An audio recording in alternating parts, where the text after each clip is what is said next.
ಶಿವಮೊಗ್ಗ ನಗರದ ಜಿಲ್ಲಾಧಿಕಾರಿ ಕಚೇರಿ ಆವರಣದಲ್ಲಿ ಈಗಾಗಲೇ ವಾಹನಗಳ ನಿಲುಗಡೆ ನಿರ್ಬಂಧಿಸಲಾಗಿದೆ. ಈ ಮೂಲಕ ಕಚೇರಿ ಆವರಣದಲ್ಲಿ ಕಂಡುಬರುತ್ತಿದ್ದ ಅವ್ಯವಸ್ಥಿತ ವಾಹನಗಳ ನಿಲುಗಡೆಗೆ ಇತಿಶ್ರೀ ಹಾಕಲಾಗಿದೆ. ಇದೀಗ ಜಿಲ್ಲಾ ಪಂಚಾಯಿತಿ ಕಚೇರಿ ಆವರಣದಲ್ಲಿಯೂ ಕೂಡ ವಾಹನಗಳ ನಿಲುಗಡೆ ನಿಷೇಧಿಸಲಾಗಿದೆ.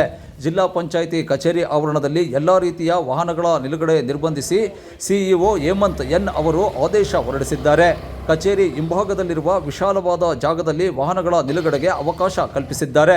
ಈ ಸಂಬಂಧ ಕಚೇರಿ ಆವರಣದಲ್ಲಿ 2 ಗೃಹರಕ್ಷಕ ದಳದ ಸಿಬ್ಬಂದಿಗಳನ್ನು ನಿಯೋಜಿಸಿದ್ದಾರೆ. ಸದರಿ ಸಿಬ್ಬಂದಿಗಳು ಕಚೇರಿ ಆವರಣದಲ್ಲಿ ವಾಹನ ನಿಲುಗಡೆ ಮಾಡದಂತೆ ಕಚೇರಿಗೆ ಆಗಮಿಸುವವರಿಗೆ ಸೂಚನೆ ನೀಡುತ್ತಿದ್ದಾರೆ. ಈ ಹಿಂದೆ ಡಿಸಿ ಕಚೇರಿ ಆವರಣದಲ್ಲಿ ಕಂಡುಬರುತ್ತಿದ್ದ ವಾಹನಗಳ ದಟ್ಟಣೆ ಜಿಪಂ ಕಚೇರಿ ಆವರಣದಲ್ಲಿಯೂ ಕಂಡುಬರುತ್ತಿತ್ತು. ಎಲ್ಲೆಂದರಲ್ಲಿ ವಾಹನಗಳ ನಿಲುಗಡೆ ಮಾಡಲಾಗುತ್ತಿತ್ತು. ಅದರಲ್ಲಿಯೂ ಸಚಿವರು ಜನಪ್ರತಿನಿಧಿಗಳ ಸಭೆಗಳಿದ್ದ ವೇಳೆಯಂತೂ ವಾಹನಗಳ ನಿಲುಗಡೆ ಕಿರಿಕಿರಿ ಮತ್ತಷ್ಟು ಹೆಚ್ಚಾಗುತ್ತಿತ್ತು. ಇದು ಸಾಕಷ್ಟು ಗೊಂದಲ ಗಡಿಬಿಡಿಗೆ ಎಡೆ ಮಾಡಿಕೊಡುತ್ತಿತ್ತು. ಇದಕ್ಕೆ ಇತಿಶ್ರೀ ಹಾಕಬೇಕೆಂಬ ಉದ್ದೇಶದಿಂದ ಸಿಇಒ ಹೇಮಂತ್ ಎನ್ ಅವರು ಕಚೇರಿ ಆವರಣದಲ್ಲಿ ವಾಹನಗಳ ನಿಲುಗಡೆ ನಿರ್ಬಂಧಿಸಿದ್ದಾರೆ.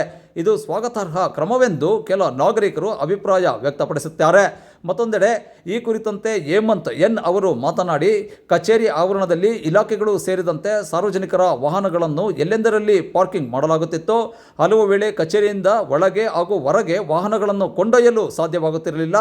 ಸಾಕಷ್ಟು ಕಿರಿಕಿರಿ ಉಂಟಾಗುತ್ತಿತ್ತು. ಈ ಕಾರಣದಿಂದ ಕಚೇರಿ ಹಿಂಭಾಗದಲ್ಲಿ ಸುಮಾರು 2 ಎಕರೆಯಷ್ಟು ಜಾಗವಿದೆ. ಆ ಪ್ರದೇಶದಲ್ಲಿ ವಾಹನಗಳ ನಿಲುಗಡೆಗೆ ಅವಕಾಶ ಕಲ್ಪಿಸಲಾಗಿದೆ. ಇದರಿಂದ ಕಚೇರಿಗೆ ಆಗಮಿಸುವ ಎಲ್ಲರಿಗೂ ಅನುಕೂಲವಾಗಿದೆ. ಕಚೇರಿ ಹಿಂಭಾಗದ ಪ್ರದೇಶದಲ್ಲಿ ವಾಹನಗಳ ನಿಲುಗಡೆಗೆ ಅಗತ್ಯವಾದ ವ್ಯವಸ್ಥೆ ಕಲ್ಪಿಸಲು ಕ್ರಮ ಕೈಗೊಳ್ಳಲಾಗುವುದು ಎಂದು ಸ್ಪಷ್ಟಪಡಿಸಿದ್ದಾರೆ.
ಸರ್, ಒಂದು ನಿಮಿಷ.